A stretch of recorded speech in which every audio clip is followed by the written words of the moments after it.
The first time the Yulari saw blood, it wasn't theirs. It was the deep red kind, the kind that soaked through fabric and left sticky trails on the metal floor. Lieutenant Arlen Graye was the source. He staggered out of the ruined transport, favoring one leg and gripping his left side with a shaky hand. Smoke hissed behind him, and the air reeked of scorched electronics. "Graye, you're hit," barked Sergeant Loma Rain, rushing toward him from behind a stack of crates. Her helmet was dented, visor cracked, but her eyes were locked on the crimson blooming across his side. "Yeah," Arlen grunted. "Slap a bandage on it." Loma hesitated, then dropped to a crouch and peeled back his jacket. "This isn't a scratch, Arlen. You need a stretcher." "I need to secure the perimeter," he muttered, trying to stand straighter. His knees buckled, and he dropped to one. "All right, maybe. A minute." The Yulari observer, a towering being with skin that shimmered like oil on water, stepped closer. "This human is compromised. He is leaking. Should he not be disposed of?" "Excuse me." Loma stood up and faced the alien. "He's not a broken tool. He's injured." The Yulari's name was Kel. It blinked its 4 eyes in rapid succession. "Biologicals of your kind cannot survive such trauma. The fluid loss is critical. You must euthanize him." Arlen chuckled hoarsely. "That's not how we do things." Kel tilted its head. "Then why continue? The effort is inefficient. The probability of survival is we have medics. He'll be fine." Loma tore open a medkit and pulled out gauze and a coagulant spray. "Hold still." Arlen gritted his teeth as she pressed the gauze into the wound. "Noise suppressor in that box?" "No. Just pain." The alien watched in silence, its hands twitching slightly. "This is not logical. You preserve defective units. It wastes resources. We call it saving lives," Arlen hissed. "Now if you're done judging us, there's a sniper nest on that ridge, and I want it gone." Loma finished wrapping the bandage and helped him to his feet. He leaned heavily on her, but stayed upright. Kel followed them back to the forward post, saying nothing for a long while. It observed everything the way humans moved, shouted, bled, and kept going. The medics took Arlen, ran scans, confirmed a cracked rib and a puncture near the kidney, and transferred him to a recovery pod. Kel hovered nearby, still watching. "Why are you still here?" Arlen asked, his voice raspy. "I must understand. You are injured. You should be non-functional. Yet your kind continues."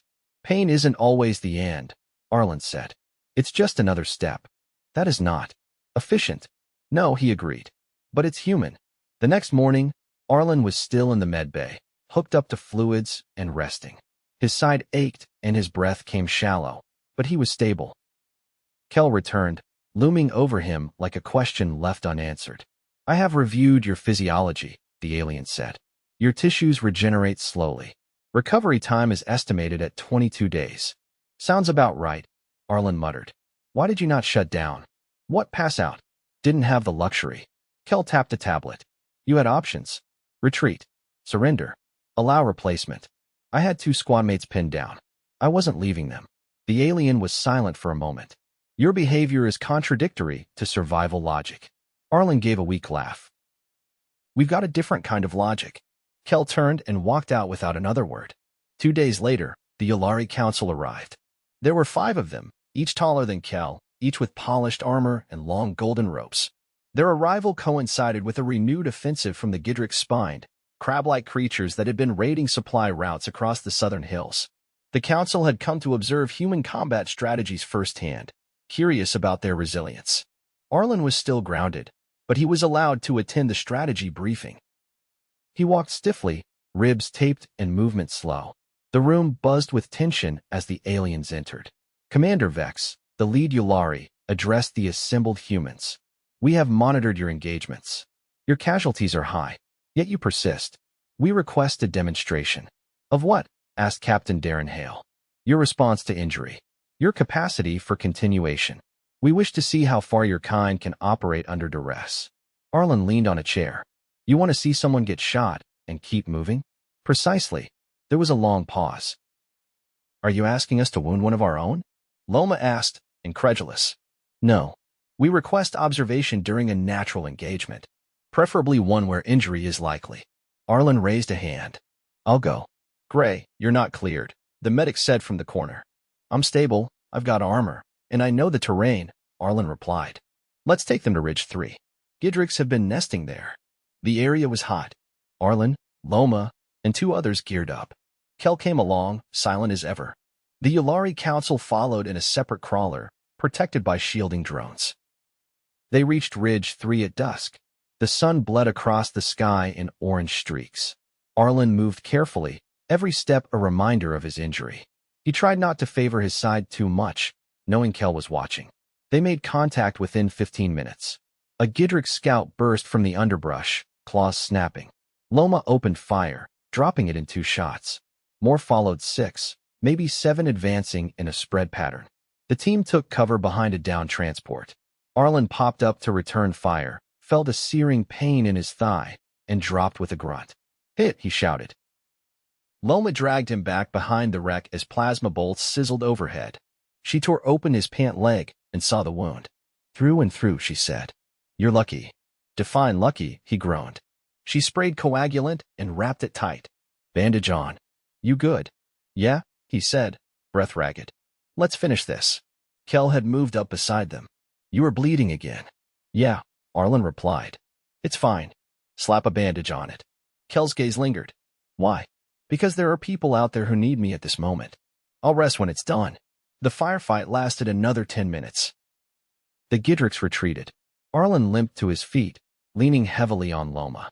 His leg throbbed, but the bleeding had stopped. The council approached, untouched by the danger. "You remained functional despite injury," Vex said. "You bled, yet continued." "Fascinating." Arlen exhaled slowly. "We don't stop unless we absolutely have to. Your species converts suffering into action. This is alien to us. No offense, but that might be why you keep losing ground to the Gidricks." Vex didn't respond. Kel did. "I no longer believe you are inefficient. You are different." Arlen nodded once, his vision swimming slightly. "And sometimes, different works." They got him back to base. The wound was deep but clean. He was grounded again this time for at least 2 weeks. No arguments allowed. While he recovered, the Yulari studied footage of the engagement. Their analysts couldn't quantify the decision-making that kept humans moving under fire. No algorithm could explain a soldier choosing to fight while bleeding out. But they took notes. Lots of them.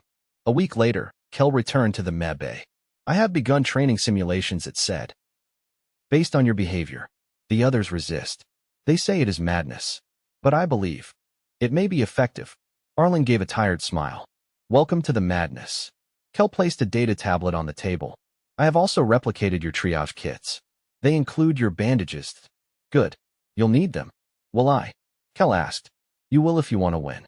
Kel stared at him for a long moment, then nodded once. Outside, the alarms blared again. Another raid. Arlen tried to sit up, but winced and lay back. "Not this time," the medic ordered. Kel turned to go. "Kel," Arlen called. "Yes. Tell them it's fine. Slap a bandage on it." Kel paused at the door. "I will." A fine dust hung in the air like powdered rust, coating everything in a dull orange film. The perimeter alarm had finally shut off, leaving only the quiet hum of field generators and the distant clatter of repair crews welding armor plating back onto the western gate. It was 2 hours past dusk, and the temporary forward operating base buzzed with the kind of tension that settled after a fight, half relief, half dread for the next one. Arlen Graye lay still inside the med bay, eyes flicking between the ceiling and the holopad resting on his chest. His leg itched beneath the dressing, and his ribs protested every breath deeper than a sigh. The painkillers had dulled the sharp edges, but left everything else in a numb, floating haze. He'd been ordered to rest. Again. This time, he didn't argue. Not because he agreed, but because standing up too fast earlier had almost knocked him unconscious. The tent flap rustled, and Kel entered, ducking slightly to avoid catching its elongated head on the low frame. It carried a rectangular case under one arm and wore a utility harness slung over its shoulder, a new addition to its normally bare torso. "You didn't knock," Arlen muttered without looking up. "I did not wish to cause delay." "You're learning." Kel stepped to the side of the cot and set down the case. "I have brought equipment. I wish to attempt your human wound simulation." "You want to get shot?" "No. I wish to understand the sensation of trauma without incurring actual damage." Arlen lowered the holopad and blinked at him. "You mean pain? I have reviewed your medical logs. Your species' tolerance appears to vary widely by individual. Yet even those classified as low tolerance persist and function. Some of us more stubborn than others. Kel tapped the case. I have constructed a vest that transmits localized high-frequency pulses. Your medic confirmed it approximates the sensation of internal injury. You asked Doctrine to help you build a pain suit? He agreed once I demonstrated the voltage limiters. Arlen sat up with a groan. And what? You're just going to wear it and electrocute yourself for fun? For understanding. Kel lifted the vest from the case with both hands. It was human-made, clearly, but modified with Yulari alloy plating over the spine and a mesh of conductive fiber woven through the lining. Several circular nodes were embedded along the ribs, back, and thighs. I have calibrated it to simulate moderate tissue trauma, Kel said. Equivalent, I believe, to your recent leg injury. Arlen leaned forward. You're serious. I do not possess your biological systems. But I can emulate the feedback and observe how it affects decision-making. All right, Arlen sighed. But if you fry your own nervous system, I'm not explaining that to your counsel. Kel donned the vest and activated it with a tap on the wrist module. There was a soft hum, then a sharp twitch in its limbs. Describe it, Arlen said. Localized discomfort in the lower left quadrant. Motor response slightly degraded. Signal interference in my secondary limb actuators. Now try walking. Kel moved forward, stiffly at first, then more smoothly as it adjusted. This is disorienting. Welcome to the club. It is not pleasant. Nope. And yet, you advance in this condition. Arlen gestured at his leg. Still hurts. Doesn't mean I stopped breathing. Kel turned off the vest. The hum ceased, and it stood still for a long moment. If we were to integrate this threshold into our tactical training, it would require significant recalibration of our baseline performance metrics. Yeah, well, maybe start with a jog before you try a sprint. You guys don't even have a concept of pushing through pain. Kel reached into its harness and pulled out a small, silver capsule. This contains a neural adaptation gel. It is used by our engineers to remain lucid during extended zero-gravity repairs. It may allow me to maintain clarity during extended simulation. That's your version of caffeine? More precise, but similar in purpose. Arlen eased back down onto the cot. You're going to end up building an entire doctrine around walking wounded, aren't you? I am considering it. There was a sudden commotion outside. A loud thump, followed by hurried footsteps and a sharp, metallic screech. The tent flap burst open again, this time revealing a tech specialist dragging in a limp, groaning soldier. Got a live one, the tech shouted. Shrapnel to the abdomen. Entry points low, bleeding slow but steady. Arlen sat upright. Who is it? Private Ellis. Patrol 3. Turin swept in from the adjacent enclosure, pulling gloves on as he moved. He cleared the cot next to Arlen with a swipe of his arm and gestured for the tech to lay Ellis down. Kel, Arlen said, nodding toward the bloody form. You want understanding? Watch this. Ellis's face was pale, drenched in sweat. His breathing was shallow but fast, like someone trying to keep up with his own fear. A length of metal, maybe part of a collapsed drone casing, stuck out just above his hip bone. No exit wound, Turin muttered. He's still conscious. That's good. Kel moved silently to the opposite side of the cot, observing every movement. Turin cut away the uniform fabric and applied pressure just above the wound. Arlen, Turin said without looking up, he needs a stabilizer shot before I extract. Can you grab it? Arlen pushed himself off the cot, limped to the supply tray, and returned with a pressurized injector. Midline, under the ribs, Turin instructed. Arlen knelt and pressed the injector against Ellis's side. It hissed, and the soldier's jaw clenched. Pain tolerance at critical threshold, Kel observed. He's holding on, Arlen replied. That's what matters. Turin worked quickly, sterilizing the area and securing the metal fragment with a frame clamp. I'm going to pull it free on 3, he said. Ellis nodded, eyes wide. 1. The metal slid out with a wet sound before 2 ever came. Ellis shouted, legs kicking against the cot. Arlen gripped his arm tightly. You're all right, he said. You're bleeding, but you're all right. Kel watched without comment as Turin packed the wound with coagulant foam and sealed it with a dermal patch that hissed as it expanded. Vitals? Turin asked. Still climbing. Arlen replied, glancing at the monitor. But climbing slow. I'll take slow. Turin stepped back, wiped his hands, and looked at Kel. You still think we're inefficient? Kel regarded Ellis, who had stopped thrashing and now stared at the ceiling, jaw slack, chest rising and falling like bellows. I no longer possess a suitable metric. Well, Turin said, tossing the bloodied gloves into the bin. Get used to it. 3 hours later, Arlen sat outside the med bay, sipping water and trying not to think about how much he wanted real food. The air had cooled, and the stars above blinked through slits in the protective canopy. Kel joined him, settling into a squat beside the bench. I have requested a full procedural record of today's operation, Kel said. Going to show it to your council? Yes, but I wish to include a preface. Something to explain the significance. Arlen leaned back. Try this. Pain isn't a failure mode. It's a signal.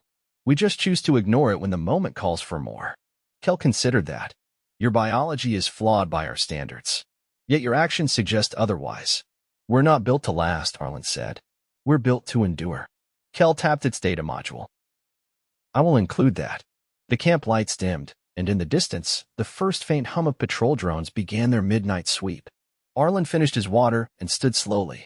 Get some rest, Kel. I do not require it. Then pretend. Kel remained seated, staring into the night as Arlen limped back toward the tents.